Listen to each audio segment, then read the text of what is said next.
ಗುರುಜಿ ಶನೈಶ್ಚರನ ಒಂದು ಆಧಿಪತ್ಯ ಹೊಂದಿರುವಂತಹ ಇನ್ನೊಂದು ರಾಶಿ ಅಂದರೆ ಕುಂಭರಾಶಿ. ಈ ರಾಶಿಯವರ ವಾರ್ಷಿಕ ಭವಿಷ್ಯ ಯಾವ ರೀತಿಯಾಗಿರಲಿದೆ? ಯಾವ ರೀತಿ ಮುನ್ನೆಚ್ಚರಿಕೆ ಕ್ರಮಗಳನ್ನು ಈ ರಾಶಿಯವರು ವಹಿಸಬೇಕಾಗತ್ತೆ ಈ ವರ್ಷ? ಮಕರ ಸಂಕ್ರಮಣ ಈ ಒಂದು ವರ್ಷದ ಅವಧಿಯಲ್ಲಿ ಸೂರ್ಯನೇ ಪ್ರಧಾನನಾಗಿರೋದ್ರಿಂದ ಸೂರ್ಯ ಕೆಲವು ಯಾತನೆಗಳನ್ನು ಇವರಿಗೆ ತರ್ತಾನೆ. ಯಾಕೆಂದರೆ ಇವರ ರಾಶಿ ಈಗಾಗಲೇ ಯಾತನೆಯಲ್ಲಿ ಸಿಲುಕಿಕೊಂಡಂಥ ರಾಶಿ. ಇದನ್ನು ವಿಶ್ಲೇಷಿಸುವುದಕ್ಕಿಂತ ಮುಂಚೆ ಬಾಸ್ ಟಿವಿಯ ಎಲ್ಲ ವೀಕ್ಷಕರಿಗೆ ಮಕರ ಸಂಕ್ರಮಣ ಹಬ್ಬದ ಹಾರ್ದಿಕ ಶುಭಾಶಯಗಳು. ಯಾಕೆಂದರೆ ಇವರು ಈಗ ಹಾಲಿ ಶನಿ ಕಾಟದಲ್ಲಿ ನರಳ್ತಾ ಇದ್ದಾರೆ. 7.5 ವರ್ಷಗಳ ಶನಿ ಕಾಟ. ಈ ಮನೆಯ ಯಜಮಾನನೇ ತೊಂದರೆ ಕೊಡುವಂಥ ಸಂದರ್ಭದಲ್ಲಿ ಎದುರಿಸಬೇಕಾದಂಥ ತೊಂದರೆ ಎಲ್ಲಿ ಅಂತಂದರೆ ನಮ್ಮ ವರ್ಚಸ್ಸಿನ ಹಾನಿ, ವರ್ಚಸ್ಸಿಗೆ ಬರಬೇಕಾದಂಥ ಧಕ್ಕೆ. ಹಾಗಾದರೆ ಈ ವರ್ಚಸ್ಸಿಗೆ ಬರಬೇಕಾದಂಥ ಧಕ್ಕೆ ಎಲ್ಲಿಂದ ಇಣಕತ್ತೆ? ಇದು ದಾಂಪತ್ಯದಲ್ಲಿನ ವಿರಸ. ನೋಡಿ, ದಾಂಪತ್ಯ ನಾವು ಹೇಳ್ತೀವಿ 1-2 ಜೀವಗಳು ಹೊಂದಾಣಿಕೆ ಮಾಡಿಕೊಡುವಂಥದ್ದು ಬಹಳ ಕಷ್ಟದ ಕೆಲಸ. ನಾವು ತಿಳ್ಕೊಳ್ತೀವಿ ಎಲ್ಲರೂ ಮದುವೆ ಆಗಿದ್ದಾರೆ, ನಾವು ಮದುವೆ ಆಗೋಣ, ಎಲ್ಲರೂ ಸುಖವಾಗಿದ್ದಾರೆ, ಎಲ್ಲ ದಾಂಪತ್ಯವೂ ಸುಖದಲ್ಲಿ ಇದೆ ಅನ್ನುವಂಥದ್ದನ್ನು ತಿಳಿದುಕೊಳ್ಳುವುದು ಹೇಗೆ ನಮ್ಮ ಭ್ರಮೆಯೋ, ಹಾಗೆಯೇ ಸುಖಕರವಾಗಿ ಇರ್ತೇವೆ ಅಂತಂದರೂ ಕೂಡ ಸುಖಕರವಾಗಿ ಇರಲಿಕ್ಕೆ ಸಾಧ್ಯವಾಗದೆ ಹೋದಂತಹ ವಿರಸಗಳು ಅಲ್ಲಿ ನೆರವೇರೋದಕ್ಕೆ ಸಾಧ್ಯತೆ ಇರುತ್ತೆ. ಇವತ್ತು ನಾನು ಸುಧಾರಿಸ್ಕೊಂಡು ಹೋಗ್ತೀನಿ ಅಂತ ಹೇಳಿದ್ರೆ ನನ್ನ ಪತ್ನಿಯು ಇದನ್ನು ಕಾಂಪ್ರಮೈಸ್ ಮಾಡ್ಕೊಳ್ಳುವಂಥ ಒಂದು ವಿಚಾರವನ್ನು ತೋರಿಸ್ಬೇಕಾಗತ್ತೆ. ಅಥವಾ ಅವಳು ಅದನ್ನು ದಟ್ಟವಾಗಿ ನಾನು ಜೀವನವನ್ನು ಹಾರ್ದಿಕವಾಗಿ ನನ್ನ ಪತಿಯೊಂದಿಗೆ ಪ್ರೀತಿಸ್ಕೊಂಡು ಹೋಗ್ತೇನೆ ಅಂತ ಅವಳು ತಿಳ್ಕೊಂಡ್ರೆ ನಾನು ಸಹಕರಿಸ್ತೇನೋ ಇಲ್ವೋ ಇದು ಗೊತ್ತಿಲ್ಲ. ಹಾಗಾಗಿ ಇಬ್ಬರ ಅನ್ಯೋನ್ಯವಾದ ಹೊಂದಾಣಿಕೆಗೆ ತೊಂದರೆ ಬರಬಹುದಾದಂಥ ಘಟ್ಟವನ್ನು ಸೂರ್ಯ ನಿರ್ಮಾಣ ಮಾಡ್ತಾನೆ. ಅದಕ್ಕೆ ಬೇಕಾದಂಥ ಉರುವಲಗಳನ್ನು ಸೂರ್ಯನಿಗೆ ವೈರಿಯೇ ಆದರೂ ಈ ಮನೆಯ ಯಜಮಾನನಾಗಿ ಅಮೃತವನ್ನು ಕೊಡಬೇಕಾದಂಥ ಶನೈಶ್ಚರನು ಕೂಡ ವಿಷದ ಬಟ್ಟಲನ್ನು ಹಿಡ್ಕೊಂಡು ಬರುವಂಥ ದುರ್ಭರ ಸ್ಥಿತಿಯನ್ನು ಕುಂಭರಾಶಿಯವರು ಎದುರಿಸಬೇಕಾಗತ್ತೆ.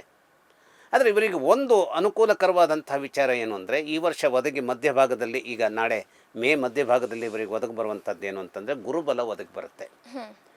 ಶನೈಶ್ಚರ ಮಧ್ಯಭಾಗದಿಂದ ಅವನು ಮೀನರಾಶಿಯನ್ನು ಪ್ರವೇಶಿಸೋದ್ರಿಂದ ಇನ್ನು 7.5 ವರ್ಷಗಳ 7.5 ಸಂದರ್ಭದಲ್ಲಿ ಕೇವಲ 2.5 ವರ್ಷಗಳ 7.5 ಕಾಟ ಮಾತ್ರ ಉಳ್ಕೊಳುತ್ತೆ. ಹಾಗಾಗಿ ವಿಶೇಷವಾಗಿ ಈ ರಾಶಿಯ ಜನ ಯಾತನೆ ಇದ್ದಿದ್ದೆ. ಯಾತನೆ ಇದ್ದರೂ ನೋಡಿ, ಒಂದು ಬೇಂದ್ರೆಯವರ ಕಾವ್ಯ ಇದೆ, ನಾನು ಬಡವ ನೀನು ಬಡವಿ ಒಲವೇ ನಮ್ಮ ಬದುಕು, ಬಳಸಿಕೊಂಡೆ ವದನೆ ನಾವು ಅದಕ್ಕೂ ಇದಕ್ಕೂ ಎದಕ್ಕೂ. ಅಂದರೆ ಬಡತನ ಇರುತ್ತೆ, ಯಾತನೆ ಇರುತ್ತೆ, ನೋವು ಇರುತ್ತೆ, ಕಾರ್ಪಣ್ಯ ಇರುತ್ತೆ, ಕಷ್ಟ ಇರುತ್ತೆ. ಆದರೆ ಹೊಂದಾಣಿಕೆಯಾದಂಥ ಬದುಕಿನ ಸಂದರ್ಭ ನಿರ್ಮಾಣವಾಯಿತು, ಮನೆಯಲ್ಲಿ ಒಂದು ಶಾಂತಿ ಇದೆ ಅಂತಾದರೆ ಅನೇಕವನ್ನು ಗೆಲ್ಲಬಹುದಾದಂತಹ ದೈತ್ಯ ಬಲ ನಮಗೆ ಸಿಗುತ್ತೆ. ಅಂತಹದ್ದಕ್ಕೆ ಇವರು ಟ್ರೈ ಮಾಡಬೇಕು. ಅಂತಹದ್ದನ್ನು ವಿಫಲ ಮಾಡ್ತೇನೆ ಅನ್ನುವಂತಹದ್ದನ್ನೇ ತನ್ನ ಯೋಜನೆಯನ್ನಾಗಿ ರೂಪಿಸಿಕೊಂಡಂತಹ ಸೂರ್ಯ ಇವರ ಶತ್ರುವಾದರೂ ಕೂಡ ಇವರು ಮಕ್ಕಳ ಮೂಲಕವಾಗಿ ಗಂಡ ಹೆಂಡರಲ್ಲಿ ಹೊಂದಬೇಕಾದಂತಹ ಒಂದು ತಾದಾತ್ಮ್ಯತೆಯನ್ನು ಪಡೆಯೋದಕ್ಕೆ ಮಕ್ಕಳು ಸಹಾಯ ಮಾಡುವಂಥದ್ದಕ್ಕೆ ಇದು ಗಟ್ಟಿಯಾದಂಥ ಏನಿದೆ ಬೇಸಿರುತ್ತೆ. ಹಾಗಾಗಿ ಸೂರ್ಯ ಎಷ್ಟೇ ದುಷ್ಟನಾದರೂ ಕೂಡ ಬುಧ ಇವರಿಗೆ ಒಳ್ಳೆಯವನಾಗಿ ಇರೋದಕ್ಕೆ ಸಾಧ್ಯತೆ ಇರೋದರಿಂದ ಗುರು ಒಳ್ಳೆಯ ರೀತಿಯ ಒಂದು ವಿಚಾರವನ್ನು ಇವರಿಗೆ ಒದಗಿಸಿಕೊಡಬೇಕಾದಂಥ ಚೌಕಟ್ಟು ಈ ವರ್ಷ ಒದಗಿ ಬರೋದರಿಂದ ಸೂರ್ಯನ ದುಷ್ಟತನವನ್ನು ನಿವಾರಿಸಿಕೊಳ್ಳಬಹುದಾದಂತಹ ಸಾಫಲ್ಯವನ್ನು ಇವರು ಪಡೆಯೋದಕ್ಕೆ ಸಾಧ್ಯತೆ ಇರುತ್ತೆ.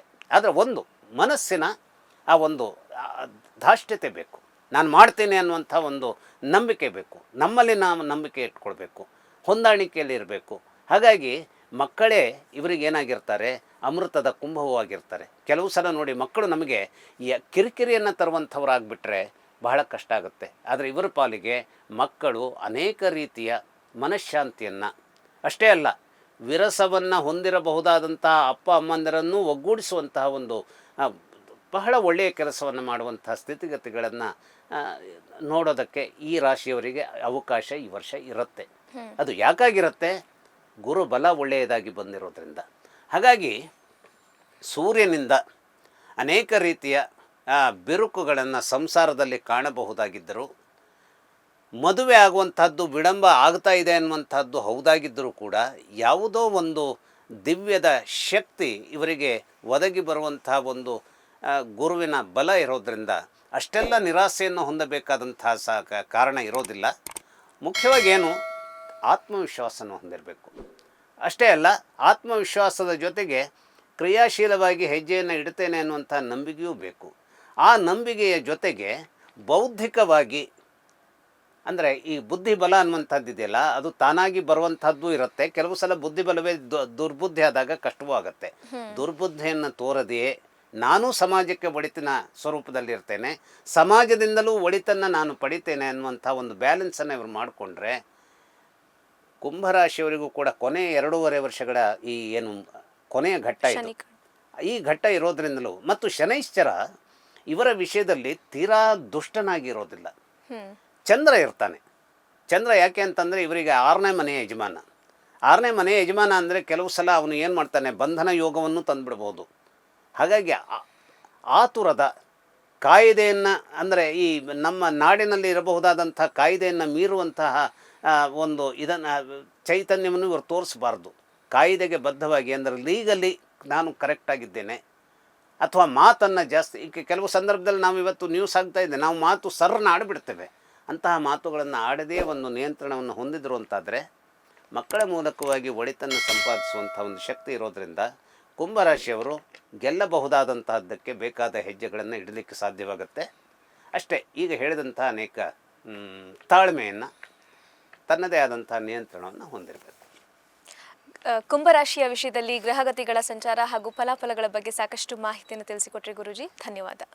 ಲೇಟೆಸ್ಟ್ ಹಾಗೂ ಇಂಟ್ರೆಸ್ಟಿಂಗ್ ಸುದ್ದಿಗಳಿಗಾಗಿ ಬಾಸ್ ಟಿವಿ ಕನ್ನಡ ಚಾನೆಲ್ನ ಸಬ್ಸ್ಕ್ರೈಬ್ ಮಾಡಿ. ಹಾಗೆಯೇ ಬೆಲ್ ಐಕಾನ್ ಪ್ರೆಸ್ ಮಾಡಿ.